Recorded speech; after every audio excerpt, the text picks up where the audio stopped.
जवाब रह गया है। अब सुन लो, बैठो तो सही। तफज्जुल हुसैन खां अपने मामू मोइनुद्दीन खां के साथ मेरठ गए हैं। शायद दिल्ली आया हो, मगर भाई मेरे पास तो नहीं आया। वालिद इनके गुलाम अली खां अकबराबाद में हैं, मकतबदारी करते हैं, लड़के पढ़ाते हैं और रोटी खाते हैं। तुम लिखते हो कि 50 महल वाजिद अली शाह के कलकत्ते गए। तुम्हारे मामू मोहम्मद मोइनुद्दीन खां अपने खत में लिखते हैं कि शाह अवध बनारस आ गए।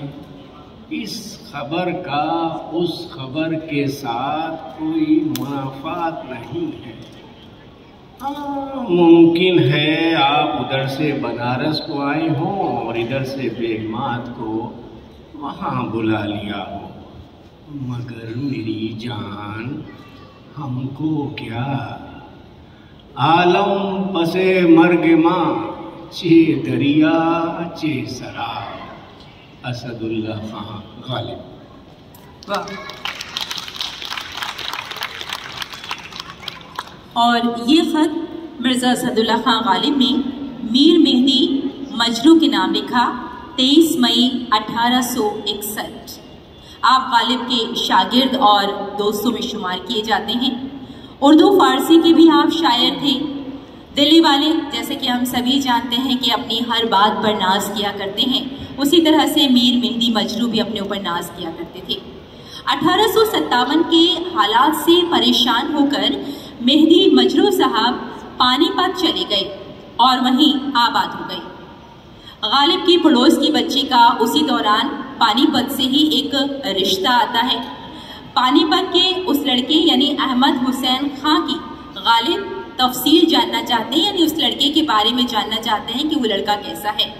लेकिन उससे पहले वो मीर मेहदी की खबर लेते हैं, क्योंकि वो उनके दोस्तों में भी शुमार किए जाते थे। तो एक तरह से उनकी खबर लेते हैं, उनकी खैरियत लेते हैं और कहते हैं कि मियाँ, तुम जिस दिल्ली पर जान देते थे उसे बेसहारा छोड़कर तुम कहाँ गायब हो गए। जिस दिल्ली पर तुमने जान दी, आज तुम कहाँ हो। आगे लिखते हैं कि यहाँ अब बचा ही कौन है। ना हजरत निजामुद्दीन की दरगाह पर कोई रौनक है, न ज़ौक़ है, न मोमिन है। एक आज़ुर्दा है जो बेहोश पड़े हैं। तो ये ख़त है मिर्ज़ा गालिब का और इसमें जो चंद अल्फाज आएंगे उसमें होगा ना सुखनवरी, ना सुखनदानी, ना यानी कि ना क्रिएटिविटी रही और ना ही कोई लिटरेचर रहा। और एक और लफ्ज़ आएगा अज़रुए तहक़ीक़ मुशर्रा, यानी पूरी छानबीन करो और लिखो जिस लड़के के बारे में वो जानना चाहते हैं। और एक और इसमें आएगा लफ्ज़ माश क्या है, यानी कि आमदनी क्या है, और लियाकत क्या है, क्वालिफिकेशन क्या है। अब ये ख़त आप सुनिए अनीस साहब से। ओ मियाँ सैयद सादाए आज़ादा, दिल्ली के आशिको दिलदादा, ढहे हुए उर्दू बाजार के रहने वाले, हसद से लखनऊ को बुरा कहने वाले, न दिल में महरो आज़रम, न आँखों में हया व शर्म। निजामुद्दीन ममनून कहाँ, ज़ौक़ कहाँ, मोमिन खां कहाँ, एक आज़ुर्दा सो खामोश, दूसरा गालिब वो के बेखुदो मदहोश। ना सुखनवरी न सुखनदानी, किस बिरते पर तत्ता पानी। आए दिल्ली, आए दिल्ली, भाड़ में जाए दिल्ली। सुनो साहिब, पानीपत के रईसों में एक शख्स है अहमद हुसैन खां वल्द सरदार खां वल्द दिलावर खां, और नाना उस अहमद हुसैन खां के गुलाम हुसैन खां वल्द मुसाहिब खां। इस शख्स का हाल अज़रूए मुशर्रह तहक़ीक़ व मुशर्रफ तफसील से लिखो।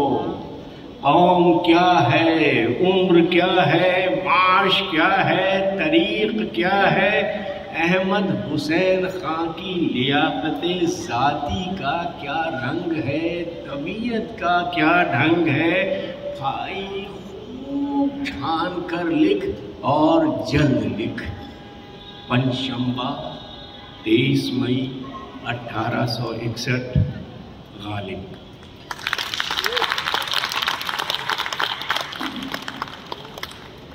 एक और ख़त बेहद अलग और बहुत खूबसूरत अंदाज में तफज़्ज़ुल हुसैन खां के नाम। गालिब के आप शागिर्द रहे हैं और उनके दोस्त के बेटे यानी उनके भतीजे लगते हैं। गालिब तफज़्ज़ुल से अपना दीवान उधार मांग रहे हैं।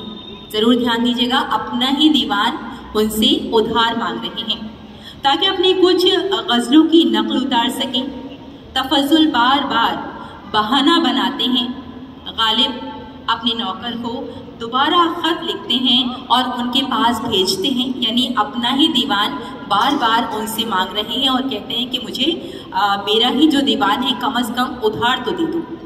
इसमें जो मुश्किल लफ्ज़ आएंगे, मुस्तार दो, मुस्तार यानी उधार, आज़ार देना यानी कि दुख देना, हासिल रुक़ा यानी बेयरर ऑफ लेटर। अब ये ख़त सुने आप अनीस साहब से। क्यों साहिब, ये चचा भतीजा होना और शागिर्दी और उस्तादी सब पर पानी फिर गया। अगर कोई 1500 की चीज़ होती और मैं तुमसे मांगता तो खुदा जाने तुम क्या गज़ब ढाते। मेरा कलाम खरीद 8-10 रुपए की, सो वो भी मैं नहीं कहता कि मुझको दे डालो, तुमको मुबारक रहे। भाई मुझको मुस्तार दो, मैं उसे देख लूं, जो मेरे पास नहीं है उसको नकल कर लूं, फिर तुमको वापस भेज दूंगा। इस तरह की तलब पर न देना दलील ये है कि मुझको आज़ार देना और सताना बादिले मतलूब है। मियाँ वो किताब अभी मेरे आदमी को दे दो, बिल्लाह वल्लाह उसमें से जो मेरे पास नहीं है मैं नकल करके तुमको वापस भेज दूंगा। अगर तुमको वापस न दूं तो मुझ पर लानत, और तुम मेरी कसम को न मानो और किताब हाल में रुक्का को न दो तो तुमको आफरीन। गालिब। वाह। तो अब ये सिलसिला जो चल रहा है खुतूत का, और मिर्ज़ा असदुल्ला खां गालिब के ही खुतूत हैं जिन्हें आप सुन रहे हैं बहुत गौर से। गालिब की बात हो और शायरी की बात ना हो तो बात कुछ अधूरी सी रह जाती है, क्योंकि गालिब कहते हैं शायरी पर भी वो गालिब रहे हैं। लिहाजा उनकी शायरी को बहुत खूबसूरत अंदाज में आप तक पहुंचाने के लिए मन्नू कोहली जी हमारे साथ हैं। जैसे कि मैंने आपको बताया था कि कोहली साहब की आप साहबजादी हैं, और कोहली साहब ने ही गालिब के जो खुतूत प्रोग्राम हैं कम अज़ कम एम्प्रेसारियो एशिया में 150 बार करा चुके हैं, और ख़ुद इंडिया हैबिटेट में ही ये प्रोग्राम यानी 150 बार हो चुका है, 150 एपिसोड इसके हो चुके हैं। इंडिया हैबिटेट में ही, इंडिया हैबिटेट बल्कि कहना चाहिए गवाह रहा है इसका। 122 शोज इंडिया हैबिटेट में, बाकी बाहर हुए थे, बाकी बाहर।